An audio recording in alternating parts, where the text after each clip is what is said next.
Hi everybody, so I'm going to show you how to create this beautiful heart pendant.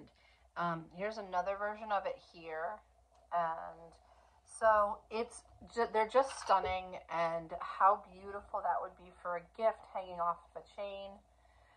This one I happened to do inspired by my daughter who's getting married, and I did 2 rings with little pearls in it, but it's very simple. And I want to show you how to do it. Even if you're new at using polymer clay, it's just really, really simple. And so here we go. So what you're going to need a mold. This one has hearts in it. It's a silicone mold. I use this here, this little hard acrylic to press down for other things. You might need a rolling pin if you don't have a pasta machine. A pasta machine is, like, to me, the best investment. You can get one for about $30, or if you have a coupon for one of those craft stores, you get it even cheaper. So first thing is, even if you're using old clay, you don't have to use fancy new clay. You can use leftover clay to do this too. So what I did was I put the clay inside of the mold, and for time's sake, I'm not going to redo it, but I put the clay in the mold. I took my straight edge, made sure it's got a nice flat back surface, popped this little guy out, and you're ready to go. And it's got, the thing that with these silicone molds is it like makes it so smooth to begin with. So you're working with a surface that's already perfect. So that's number one. Number two, move that out of the way. So let's imagine that we made our mold. You want to roll out some more clay. You don't need much. And this happens to be a semi-translucent clay. It was some leftover clay I had. You might see some mica, some shininess on it. Again, I'm just using what I had around. What you do is you will press and stamp a pattern, which is super, super easy. So the acrylic, I like this because I can see where it's being placed. Doesn't matter as much with this because I'm going to be using it randomly, but you press it on there, okay? Press real hard, and it's going to leave a nice imprint.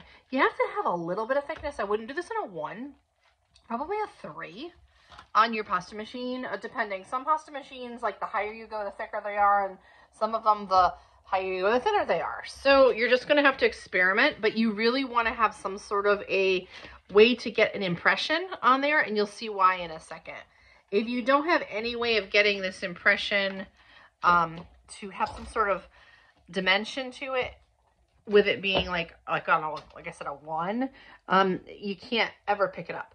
Granted, if it's on a 1, you might be able to stretch it out and use it as is. So here's 2 different versions. Obviously, this is blue, so I have this like contrasting like aqua on here that I think I'm going to use. But if you're thinking about your colors, you might want to, you know, maybe I want to have a little gold in here. There's so much you can do, but what I want to do is just show you the technique.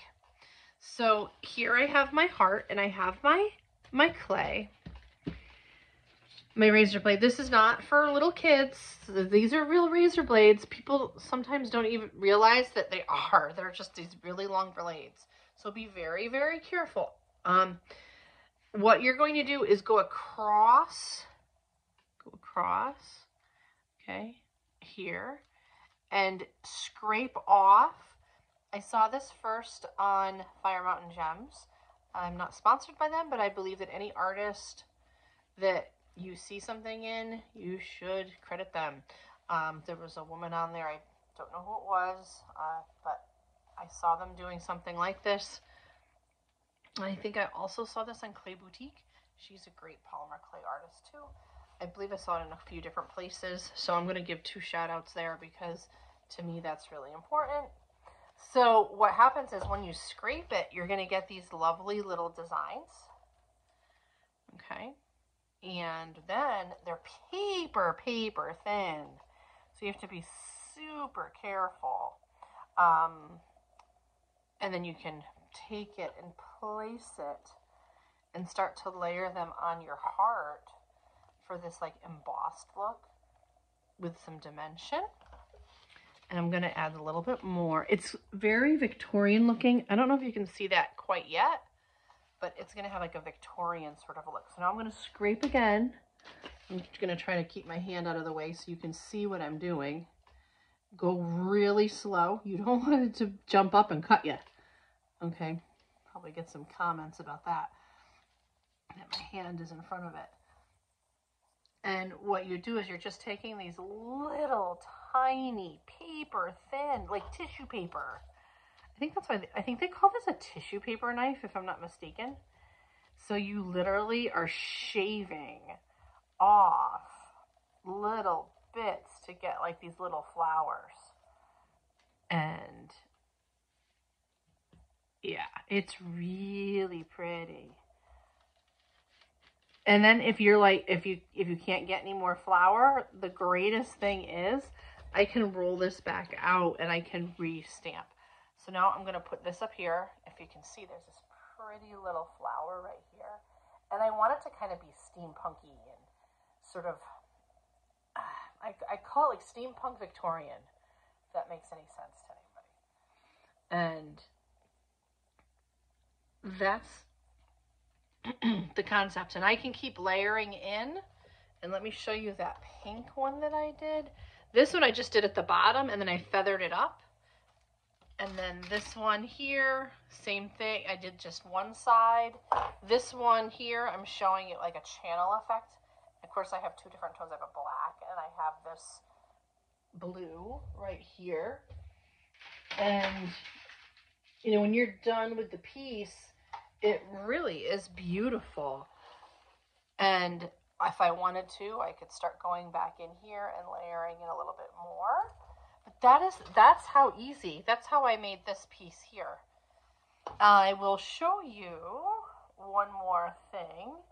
So let me get a little bit more on there. So let's imagine for a moment, you know, I need a little bit more. So we're going to go back in and we're just going to shave a little bit more off here. And also, if it starts to get where you're not able to shave, you can pull sometimes apart the bits, almost like ripped paper. Ever have like, you know, you have something that looks like it's like torn paper? You can pull and do that. So we can go back in and sort of give it, there we go. See, so he sort of has this really neat kind of paper look. And then what I like to do is I use this dowel tool, and that's how I got this feathered effect right here. Is I went in with my dowel, and they come in different gauges, right?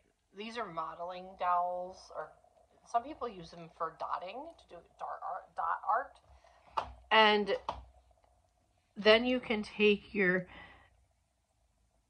dowel and sort of start to blend it, depending on what kind of a style you're looking for. And then you can blend it down. And I can come back later, and if I got any fingerprints on it or it wasn't smooth enough, if you use a little bit of alcohol, that will help smooth out your clay and get